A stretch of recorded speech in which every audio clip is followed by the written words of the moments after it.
അമ്മ മാതാവിനോട് ജപമാല ചൊല്ലി പ്രാർത്ഥിക്കുമ്പോൾ ഒരു വ്യക്തിക്ക് കിട്ടുന്ന 15 അനുഗ്രഹ വാഗ്ദാനങ്ങളെക്കുറിച്ചാണ് നമ്മൾ ഇന്ന് മനസ്സിലാക്കുക. ഒന്നാമതായിട്ട് അമ്മ മാതാവ് നൽകിയിരിക്കുന്ന വാഗ്ദാനം, ഭക്തിപൂർവം ജപമാല ചൊല്ലുന്നവർക്ക് എൻ്റെ പ്രത്യേക സംരക്ഷണവും പ്രസാദവരങ്ങളും നൽകുന്നതാണ് എന്ന് ഞാൻ വാഗ്ദാനം ചെയ്യുന്നു. 2, ഭക്തിപൂർവം ജപമാല ചൊല്ലുന്നവർ പ്രത്യേക തരത്തിലുള്ള വരങ്ങൾക്ക് അർഹരാകുമെന്ന് അമ്മ വാഗ്ദാനം ചെയ്യുന്നു. 3, നരകത്തിനെതിരായുള്ള ഒരു ശക്തിയേറിയ പരിചയായിരിക്കും ജപമാല. അത് തിന്മകളെ ഉന്മൂലനം ചെയ്യുകയും പാപത്തിൽ നിന്ന് രക്ഷിക്കുകയും അബദ്ധ പ്രബോധനങ്ങളെ ദൂരീകരിക്കുകയും ചെയ്യുന്നു എന്ന് പറയുന്നു.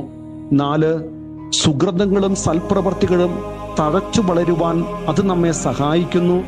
ഹൃദയത്തിൽ നിന്ന് ലൗകികത പിഴുതുമാറ്റി അവിടെ ദൈവസ്നേഹം